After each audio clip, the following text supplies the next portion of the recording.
বিএনপির vice chairman Shamsuzzaman দুদুকে দলটির সব পদ থেকে বহিষ্কার করা হয়েছে।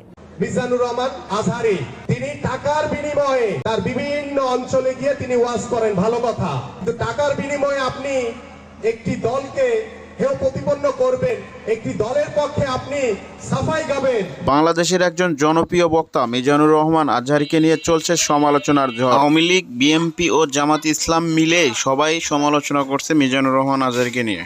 প্রিয় ভাইয়েরা, আমি বলেছিলাম যে এক দল খেয়ে গিয়েছে আর এক দল খাওয়ার জন্য রেডি হয়ে আছে। কোনো দল এটা নিয়ে কোনো কথা বললো না, আপনারা এটাকে নিজের গায়ে যে মাখালেন এটা ঠিক হয় না। আর এই জাতীয় বার্তা যখন আমরা দেই, তখন যদি আপনি বলেন যে পারলে রাজনীতিতে আসেন, পারলে দল করে দেখান, এটা হইল?